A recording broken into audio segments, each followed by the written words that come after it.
No, but this chick taught me a lot about myself. Some of the realizations that I made about myself were a little bit uncomfortable. You know, you get in a relationship, you learn things about yourself, you learn things about the other person, right? It's good.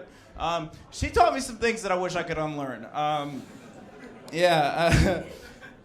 found out at 26 that I was in the special needs class in middle school.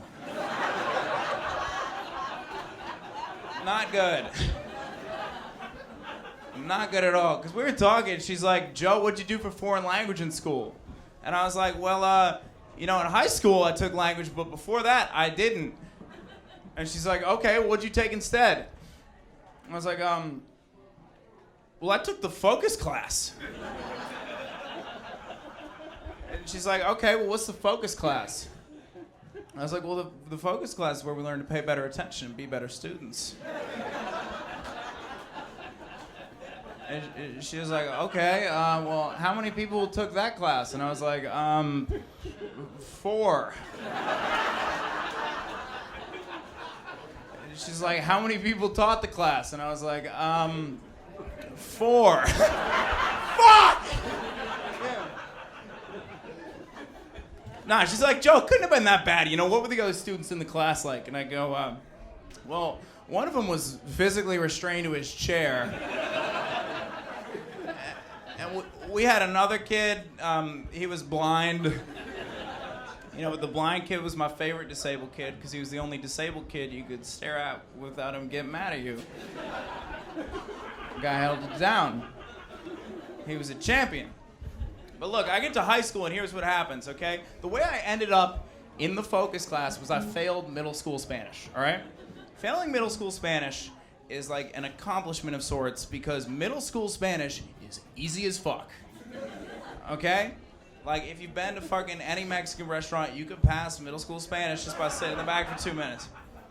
It's crazy. Like, I rolled in there and they were like, Joe, te amo es. And I was like, I don't know, biblioteca, motherfucker? I ain't got this shit. And they're like, all right, you're out, you're done. So they kicked me to the curb. And after the focus class, I went. So I was disqualified from the Spanish program. I got thrown out.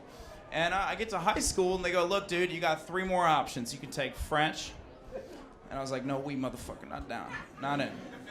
Then you can take Latin.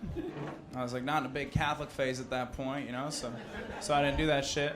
And they go, all right, Joe, you sure you want to do this? Because your third and final option is Chinese. I was like, ni hao, motherfuckers, let's do this shit. So I enrolled in the Chinese program. I got in that shit. I was good at it, dude. I took it for 4 years in high school. I took it in college. I lived there for a year. It was crazy. I got that shit down pat. I speak Chinese well. And the reason I got it down pat is because I looked at Chinese as a series of puzzles, not as a language, and I was dope at puzzles from all that time in the focus class. I could piece that shit together, dude. The thing is, nobody believes that I can speak Chinese. Not even my own father, right? It's like we go out to eat together all the time. We go to restaurants as a family, okay? We have a nice dinner. My dad's always like, hey, Joe, why don't you go ahead and order something from the waitress? And I'm like, Dad, I think that's a terrible idea. He goes, do it anyway. When the waitress comes by, why don't you get us some dumplings? And I'm like, all right, here we go. So, the waitress comes by and I go, 服务员, 你好, 我们要一笼饺子. And the waitress looks me dead in the eyes and she goes, get the fuck out of here right now.